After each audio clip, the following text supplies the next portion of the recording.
Olá, pessoal. Na aula de hoje, nós vamos conversar sobre competência no Código de Processo Civil. Começaremos com o artigo 42. Ele diz o seguinte: as causas cíveis serão processadas, ou seja, instruídas e decididas pelo juiz. Decisão e sentença, acórdão também, nos limites de sua competência. Lembrando que competência, classicamente, é o limite de jurisdição dado a cada juízo. Ressalvado às partes o direito de instituir juízo arbitral, na forma da lei. Ok. Esse artigo 42, ele trata de regras de divisão do trabalho. Tá? Lembrando aqui, pessoal, que a competência ela é o pressuposto de validade da relação processual. Uma decisão dada por um juiz incompetente, ela é absolutamente nula, tá? A competência se divide em duas, absoluta e relativa. A absoluta se divide em relação à matéria fazendária, falência, causas da União, causas trabalhistas, causas de juizado especial civil, juizado fazendário, e por aí vai. E ela também se divide, a competência absoluta, pelo critério funcional. O que é isso? A competência em razão de determinados atos, determinadas funções, por exemplo, função recursal, competência dividida entre os tribunais, e nós temos também outro exemplo de competência funcional na execução dos julgados. Tá? Então, pessoal, o que é importante lembrar nesse artigo competência, o limite de jurisdição a cada órgão jurisdicional, tá? E é definido por lei, tá? Vamos aqui avançando. Artigo 43. Determina-se a competência no momento do registro ou da distribuição da petição inicial, sendo irrelevantes as modificações do estado de fato ou de direito, ocorridas posteriormente, salvo quando suprimirem o órgão judiciário ou alterarem a competência absoluta. Esse artigo 43 trata da regra da perpetuação da jurisdição. Também tem uma expressão em latim muito usada, perpetuatio jurisdictionis. O que significa isso? A competência, depois de fixada, não se altera, salvo exceção, que são as duas que encontram-se no final desse dispositivo, quando houver extinção do órgão jurisdicional ou alteração da competência absoluta por entrada em vigor de novas regras que fixem a competência. Tá? Então, esse artigo 43 trata da fixação da competência e ele trabalha com registro e distribuição. Qual é a diferença dessas figuras? Registro é a entrada da petição inicial no protocolo. E distribuição é a seleção do juízo, onde há mais de uma vara. Tá? Então, onde não for vara única, há a distribuição dos processos entre juízes de igual competência. Então, lembrando, registro é a entrada da petição no protocolo. Hoje esse protocolo é eletrônico, então, quando você entra com a petição no protocolo eletrônico, isso se chama registro. Distribuição é o sorteio daquele processo entre os juízes de igual competência. Vamos aqui descer um pouco. Artigo 44.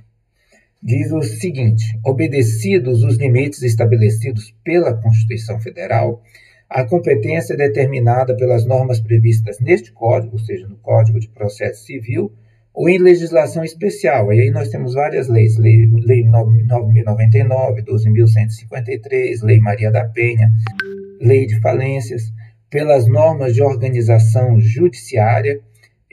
Aqui em Roraima, o nosso Código de Organização Judiciária, o COGE, encaminha para o regimento interno a competência das varas e do tribunal. Essa competência é alterada por resolução do tribunal.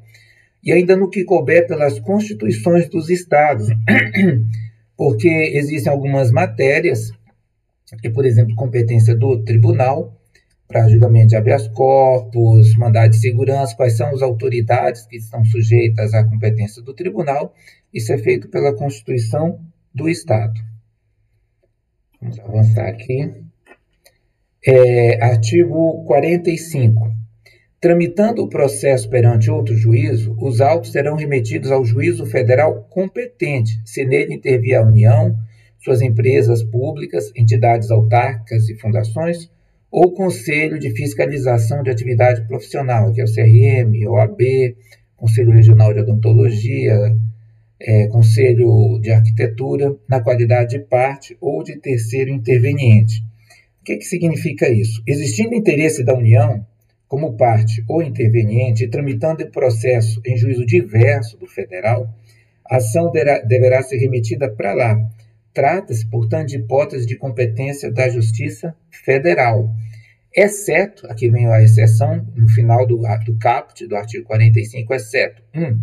De recuperação judicial, falência, insolvência civil e acidente do trabalho, causas sujeitas à Justiça Eleitoral e à Justiça do Trabalho. Tá. Parágrafo 1º. Os autos não serão remetidos se houver pedido cuja apreciação seja de competência do juízo perante o qual foi proposta a ação.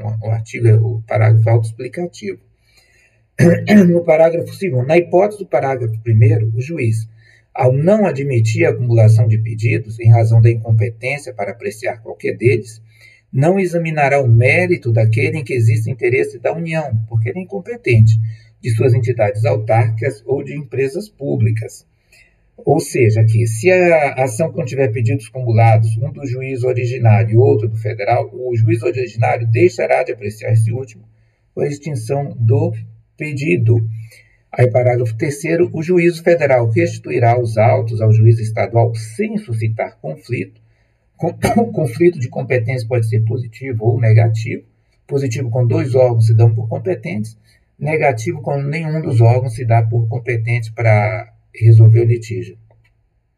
Então, o juízo federal devolverá os autos ao juiz estadual sem suscitar conflito, se o ente federal, cuja presença esteja a remessa, foi excluído do processo. Ou seja, o processo foi para lá para verificar se havia interesse realmente da União. Não, ele excluiu a União, ou sua empresa pública, ou entidade autárquica, ou fundação, ou Conselho de Fiscalização de Atividade Profissional, e desapareceu com isso a causa, o motivo que ensejava a remessa do processo para a Justiça Federal. Então, os autos retornam ao juízo estadual. Vamos lá aqui para o artigo 46. A ação fundada em direito pessoal ou em direito real sobre bens móveis aqui, moto, aeronave, lancha, carro, será proposta, em regra, no foro do domicílio do réu. O artigo 46 trata da regra geral. A ação é proposta no foro do domicílio do réu. Por quê? Porque nesse foro o réu tem mais condições de se defender, apresentar provas e trabalhar a sua defesa. Tá? Essa é a regra e o objetivo é facilitar a defesa do réu. Tá? O artigo 70 do Código Civil define domicílio. Artigo 70 do Código Civil. Diz o seguinte: o domicílio da pessoa natural é o lugar onde estabelece sua residência com ânimo definitivo. Tá? Parágrafo 1º. Tendo mais de um domicílio, o réu será demandado no foro de qualquer deles. A pluralidade de domicílio foi admitida no nosso atual Código Civil. No Código de 16 não existia essa possibilidade.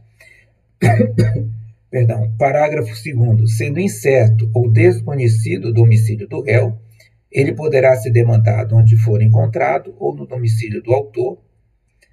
Parágrafo 3º. Quando o réu não tiver domicílio ou residência no Brasil, a ação será proposta no foro de domicílio do autor e, se este também residir fora do Brasil, a ação será proposta em qualquer foro. Parágrafo 2º. Havendo 2 ou mais réus em diferentes domicílios, serão demandados no foro de qualquer deles a escolha do autor. Parágrafo 5º. A execução fiscal será proposta no foro domicílio do réu, no de sua residência ou no lugar onde for encontrado. O objetivo desse parágrafo 5º é dar mais liberdade à fazenda credora na execução fiscal. Então, o que vocês têm que lembrar aqui? A regra geral do artigo 46, que a ação é proposta no foro domicílio do réu para facilitar a sua defesa. Vamos aqui para o 47. Artigo 47. As ações fundadas em direito real sobre imóveis é competente o foro da situação da coisa. O autor pode optar pelo foro do domicílio do réu ou pelo foro de eleição, se o litígio não recair sobre direito de propriedade, vizinhança, servidão, divisão, demarcação de terras, enunciação de obra nova. Parágrafo 2º. A ação possessória imobiliária será proposta no foro da situação da coisa, cujo juízo tem competência absoluta. O artigo 47, ele deixa claro que o foro, o juízo competente, é o da situação da coisa, tá? Quando a ação for fundada em direito real sobre imóveis. O objetivo é facilitar a realização de atos processuais, porque se ela for processada em juízo diverso, vai tudo depender de carta precatória e vai demorar muito mais tempo, tá? Só lembrando aqui, pessoal, as ações, elas se dividem sobre imóveis, elas se dividem em possessórias, aí discutindo a posse, não a propriedade. Então, nós temos reintegração, manutenção, interdito proibitório. E ações petitórias, nós temos, são ações que discutem a propriedade, exemplo, a reivindicatória. Vamos aqui descer mais um pouco. Artigo 48.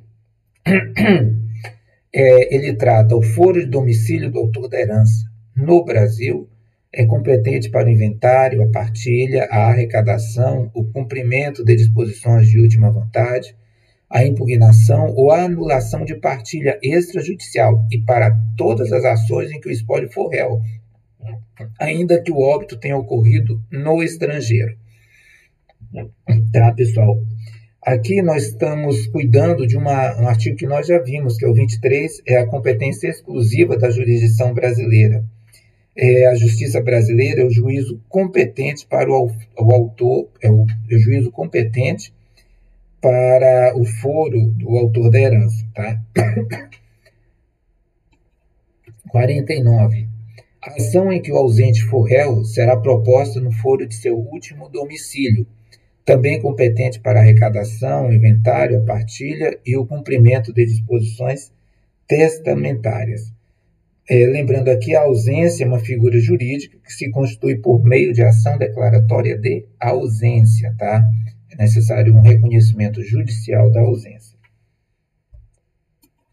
Artigo 50. A ação em que o incapaz for réu será proposta no foro de seu domicílio, do domicílio de seu representante ou assistente. Lembrando que a incapacidade ela pode ser absoluta, quem seja representação, por isso fala em representante, ou relativa, quem seja assistência, tá? Então, lembrando que a ação contra o incapaz será proposta no foro de seu representante ou assistente. Vamos aqui descer. Artigo 51. É competente o foro de domicílio do réu para as causas em que seja autora a União, ou seja, quando a União entrar com uma ação contra alguém, a competência é o domicílio do réu, tá? Porque a União tem foro em todo o país e pode propor a ação do domicílio do réu que facilita a sua defesa. Parágrafo único. Se a União for demandada, a ação poderá ser proposta no foro do domicílio do autor, no da ocorrência do ato ou fato que originou a demanda, no da situação da coisa ou no Distrito Federal. É a mesma ideia da regra de cima, ou seja, a União como autora, domicílio do réu, a União como ré, domicílio do autor da ação, local da ocorrência do ato ou fato, situação da coisa ou no Distrito Federal. O artigo 52 ele é semelhante ao 51, só que tratando de ações envolvendo o Estado ou o Distrito Federal, tá? Então, a regra é a mesma, é o foro domicílio do réu para as causas em que o Estado ou o Distrito Federal sejam autores, e o parágrafo único abre as exceções. Diz o seguinte: se o Estado ou o Distrito Federal for demandado, a ação será proposta no foro de domicílio do autor, no de ocorrência do ato ou fato que originou a demanda, no da situação de coisa ou na capital do respectivo ente federado. Artigo 53. Nós tratamos aqui da competência territorial. Artigo 53. É competente o foro. Inciso 1. Para ação de divórcio, separação, anulação de casamento e reconhecimento ou dissolução de união estável, a letra A, do domicílio do guardião do filho incapaz, tá? Que a gente chama atenção aqui, no Código de 73, ele tratava a regra do domicílio da mulher, mas se ambos são iguais perante a Constituição, homens e mulheres, essa regra não tinha muito sentido, e o atual Código de Processo Civil, com uma leitura constitucional do sistema processual, ele estabeleceu uma regra mais eficaz, que é a do domicílio do guardião do filho incapaz, ok? Vamos lá, letra B, do último domicílio do casal, caso não haja filho incapaz, do domicílio do réu, se nenhuma das partes residir no antigo domicílio do casal. Letra D, do domicílio da vítima de violência doméstica e familiar nos termos da Lei Maria da Penha. Tá? Essa foi uma inclusão até posterior ao Código, feita pela Lei 13.894 de 2019. Inciso 2, é competente foro de domicílio ou residência do alimentando para as ações em que se pedem alimentos, ok? Tá? E aí envolve todas as ações correlatas, revisional, exoneração. A ideia desse dispositivo é proteger a parte mais vulnerável. Aqui, continuando o artigo 23, do lugar incompetente, do lugar onde está a sede para a ação em que for ré, pessoa jurídica, onde se acha a agência ou sucursal quanto às obrigações, as obrigações que a pessoa jurídica contraiu, onde exerce suas atividades para ação em que for ré a sociedade ou associação sem personalidade jurídica, onde a obrigação deve ser satisfeita para as ações em que se exigir cumprimento, da residência do idoso para a causa que versa sobre direito previsto no respectivo estatuto. O objetivo é facilitar a propositura da ação e exercício do direito, da sede da serventia notarial ou de registro para ação de reparação de dano por ato praticado em razão de ofício. Também o objetivo é facilitar a colheita de provas e o exercício da defesa, tá? A e C, aqui, letra A, B e C tratam de competência territorial. Lembrando aqui, pessoal, a regra do artigo 101 do Código de Defesa do Consumidor, que, segundo esse dispositivo, havendo relação de consumo, o foro competente será o domicílio do consumidor, ok? Vamos aqui continuar. Inciso 4, do lugar do fato ou ato para ação de reparação de dano, em que o réu, administrador ou gestor, em que for réu, administrador ou gestor de negócios alheios. Inciso 5, do domicílio do autor ou do local do fato para ação de reparação de dano sofrido em razão de delito ou acidente de veículos, inclusive aeronaves. É isso, pessoal. Muito obrigado. E estamos retomando as nossas aulas. Fiquem todos com Deus. Até a próxima.